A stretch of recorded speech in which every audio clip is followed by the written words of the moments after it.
भैया जो जो डॉक्टर है ना, तिवारी डॉक्टर, जो राम कृपा हॉस्पिटल में डोंगरगढ़ में जो तिवारी डॉक्टर है, महेश तिवारी, उन्होंने मेरा इलाज किया और मुझे उन्होंने ये कहा था कि ये छोटी सी बात है और मैं आपका इलाज कर लूँगा। और जब कैंसर का जब मतलब जो सिंपल गार्ड थी ना मेरी भैया, उसने बिना किसी जांच के उस गार्ड का इलाज किया तो मेरा समय ख़राब किया। वो समय ख़राब करने के कारण मेरे पूरी मतलब बॉडी में कैंसर फैल गया था।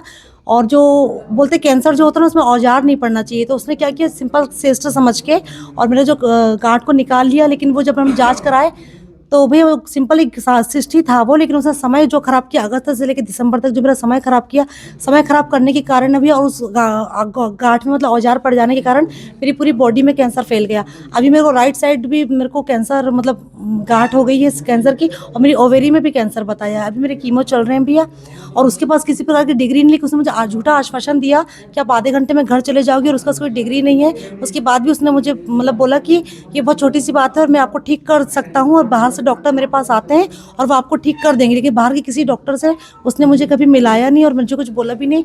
आज उसके कारण भी अब मैं इस स्थिति में खड़ी हूँ कि मैं मतलब मानसिक रूप से भी परेशान हूँ, शारीरिक रूप से भी परेशान हूँ।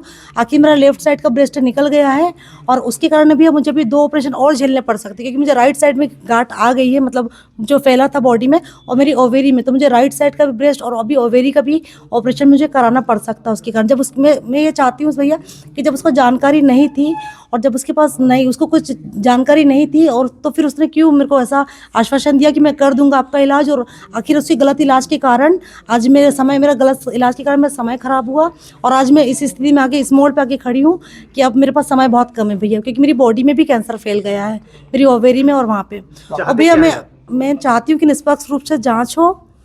अगर वो दोषी है तो उसका मतलब लाइसेंस, उसका अस्पताल बंद हो भैया, और अस्पताल बंद होने के बाद फिर FIR उसके ऊपर हो। मैं अभी भी आ रही थी ना भैया, मेरा बेटा बहुत छोटा है और मैं आ रही थी ना भैया, तो वो मुझे है ना आने नहीं दे रहा था। और मैं भी जाती हूँ ना भैया, मैं 6 दिन ना बेड से उठ नहीं पाती हूँ। मैं अपने बच्चे को लाती यहाँ, लेकिन वो मुझे रोता हुआ देखते ना तो वो लोग रोने लगते हैं और डर जाते हैं भैया। मेरा बेटा ना छोटा सा है, वो डर जाता है मैं मुझे रोते हुआ देख के। तो मैं घर में भी ना भैया रो नहीं पाती, मैं बहुत दर्द में रहती हूँ, पर मैं रो नहीं पाती हूँ। आपका नाम? मेरा नाम कीर्ति डखा है और मैं ग्रामाचोली से आई हूँ।